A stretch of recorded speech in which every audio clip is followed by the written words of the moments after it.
નમસ્કાર દોસ્તો, સુપરફાસ્ટ તાજા સમાચારમાં તમારું સ્વાગત છે। દેશ, દુનિયા અને ગુજરાતના તાજા, મોટા અને સૌથી મહત્વપૂર્ણ સમાચાર જાણીએ તે પહેલા તમે ચેનલમાં નવા હોય તો ચેનલને જરૂરથી સબસ્ક્રાઇબ કરીને વિડીયોને લાઇક કરી દેજો।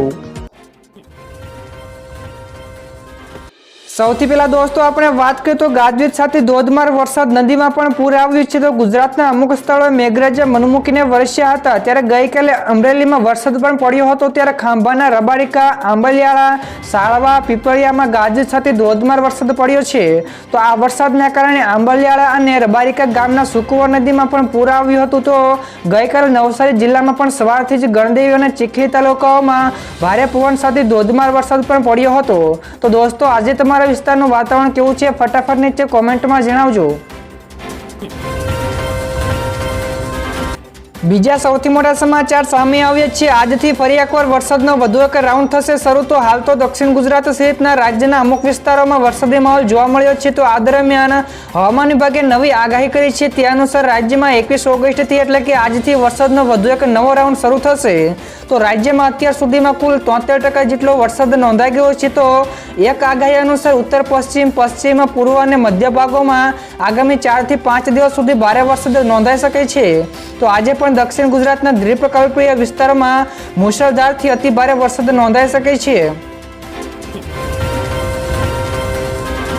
આગળ દોસ્તો વધુ એક સૌથી મોટા સમાચાર મળ્યા છે। ₹700 કરોડના ખર્ચે 9 જેટલા આઇકોનિક રોડ બનશે। જ્યાં દોસ્તો અમદાવાદમાં ₹700 કરોડના ખર્ચે 9 જેટલા આઇકોનિક રોડ બનાવવામાં આવશે।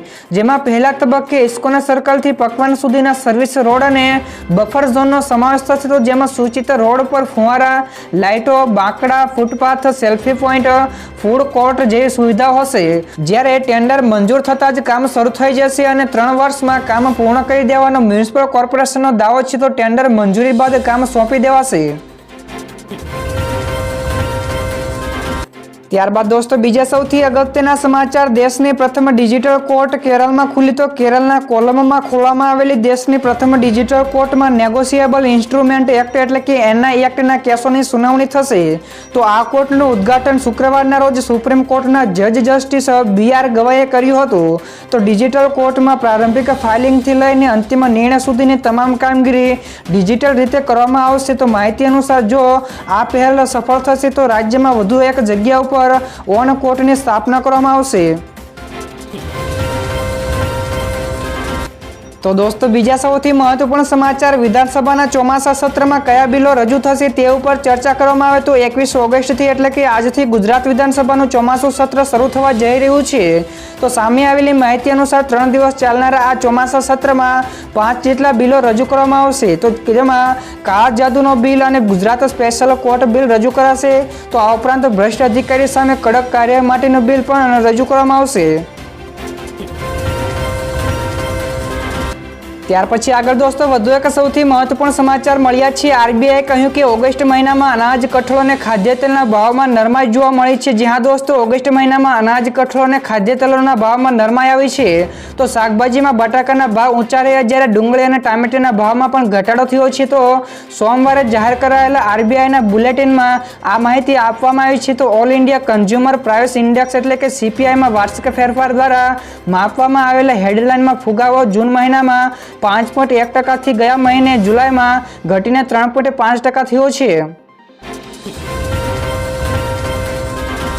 તો દોસ્તો ફટાફટ આ સિવાયના બીજા સમાચારની વાત કરવામાં આવે તો BSNLનો ધડાકો, ગુજરાતમાં ડિસેમ્બર સુધીમાં 5G। તો દેશમાં મોટાભાગની ખાનગી કંપનીઓએ 5G સર્વિસ આપવાનું શરૂ પણ કરી દીધું છે। ત્યારે હવે સરકારી BSNL દેશમાં ગુજરાત સહિતના રાજ્યોમાં 4G શરૂ કરવા જઈ રહ્યું છે। ત્યારે 2G, 3G બાદ હવે 4G શરૂ કરવા જઈ રહેલા BSNLને સોશિયલ મીડિયામાં પણ વધવા લાગી રહ્યું છે। તો હવે સપ્ટેમ્બરના એન્ડ સુધીમાં ગુજરાતમાં તમામ 4G સોલાર ટાવર શરૂ થઈ જશે। ત્યારે જેથી ગુજરાતમાં આંતરિક સૂત્રો અનુસાર ડિસેમ્બર સુધીમાં 5G સર્વિસ પણ શરૂ થઈ શકે છે। ત્યાર પછી દોસ્તો બીજા સૌથી મહત્વપૂર્ણ સમાચાર મળ્યા છે સોના ચાંદીના ભાવમાં થયો વધારો। જ્યાં દોસ્તો ગઈકાલે સોના અને ચાંદીના ભાવમાં વધારો જોવા મળ્યો હતો। તો ઇન્ડિયન બુલિયન એન્ડ જ્વેલર્સ એસોસિએશનના જણાવ્યા અનુસાર 24 કેરેટ સોનાનો 10 ગ્રામનો ભાવ 504 રૂપિયા વધીને 71,108 રૂપિયા થયો હતો, જ્યારે તેની કિંમત શુક્રવારના રોજ 70,604 રૂપિયા પ્રતિ 10 ગ્રામ હતી। તો 1 કિલો ચાંદીમાં પણ 1,781 રૂપિયા વધીને 83,291 રૂપિયા પ્રતિ કિલો ઉપર થઈ ગઈ છે। તો આ પહેલા પણ શુક્રવારે ચાંદીનો ભાવ 81,510 રૂપિયા હતો। તો દોસ્તો ત્યારબાદના બીજા સૌથી મોટા સમાચાર મળ્યા છે કોલકાતાના કેસમાં સુપ્રીમ કોર્ટનો ઐતિહાસિક નિર્ણય। તો ટાસ્ક ફોર્સની રચના કરવામાં આવી છે। તો સુપ્રીમ કોર્ટે કોલકાતાની ઘટના ઉપર સુનાવણી કરતા એક ઐતિહાસિક નિર્ણય લીધો અને નેશનલ ટાસ્ક ફોર્સની રચના કરવાનું કહ્યું છે। તો બેન્ચે કહ્યું કે અમે નેશનલ ટાસ્ક ફોર્સની રચના કરવા જઈ રહ્યા છીએ, તો જે કોર્ટની દેખરેખ હેઠળ બનાવવામાં આવશે। તો આ ટાસ્ક ફોર્સ દેશભરમાં ડોક્ટરોની સુરક્ષા માટે હોસ્પિટલોમાં કરવામાં આવેલી વ્યવસ્થાનો રિપોર્ટ આપશે। તો તબીબોની સલામતી માટે લેવાયેલા પગલાંની પણ તપાસ કરાશે। તો દોસ્તો ઝડપથી આગળના બીજા સમાચારની વાત કરવામાં આવે તો રણમાં આવ્યું પૂર, તો 80 ગામો સંપર્ક વિહોણા બન્યા છે। જ્યાં દોસ્તો રાજસ્થાનના જેસલમેરમાં ભારે વરસાદના કારણે તારાજી સર્જાય છે। તો ભારત અને પાકિસ્તાનની બોર્ડર ઉપરના 80 ગામોનો સંપર્ક તૂટી ગયો છે। તો વરસાદના લીધે બજાર, ગામડાઓ અને પાવર હાઉસ તમામ પાણીમાં ડૂબી ગયા છે। તો પાવર હાઉસ અને ગ્રીડ ડૂબી જવાના કારણે સમગ્ર વિસ્તારમાં વીજ પુરવઠો પણ બંધ થઈ ગયો છે। તો જેસલમેર વિસ્તારમાં 15 દિવસથી આવી સ્થિતિ છે। તો આ વર્ષે આ વિસ્તારમાં અત્યાર સુધીમાં 590 મીમીથી વધારે વરસાદ નોંધાઈ ચૂક્યો છે, જે સરેરાશ કરતાં પણ ઘણો બધો વધારે છે।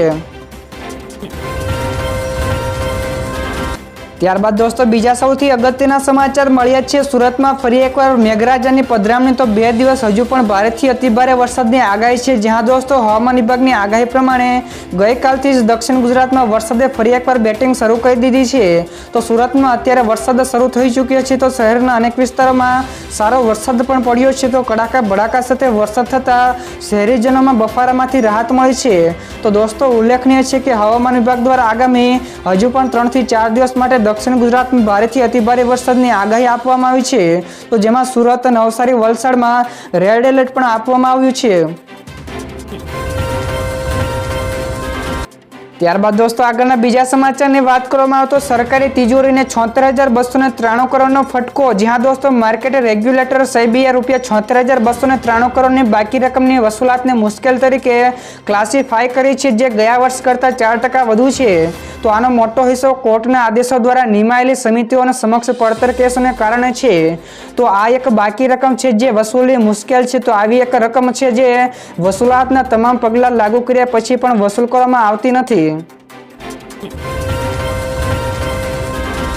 ત્યારબાદ દોસ્તો આગળ વધુ એક સૌથી અગત્યના સમાચાર મળ્યા છે ફ્લિપકાર્ટે આપ્યો ગ્રાહકોને મોટો ઝટકો। જ્યાં દોસ્તો ઝોમેટો અને સ્વિગી બાદ હવે ફ્લિપકાર્ટે પણ તેના ગ્રાહકોને મોટો ઝટકો આપ્યો છે। તો તમે ઓનલાઈન શોપિંગ કરશો ત્યારે હવે તમારે વધારાનો ચાર્જ પણ ચૂકવવો પડશે। તો ફ્લિપકાર્ટે તેના ગ્રાહકો પાસેથી દરેક ઓર્ડરે ₹3 પ્લેટફોર્મ ફી વસૂલાશે। તો આ પહેલાં કોઈપણ પ્રકારનો ઓર્ડર ઉપર ગ્રાહકોએ કોઈ પણ ચાર્જ ચૂકવવો પડતો ન હતો। તો ફ્લિપકાર્ટે આ ફી ઓનલાઈન અને ઓનલાઈન પેમેન્ટ મોડ મેથડ બંને ઉપર વસૂલશે। જો તમે ₹10,000થી વધુની ખરીદી કરો છો તો આ ફી ચૂકવવી પડશે નહીં।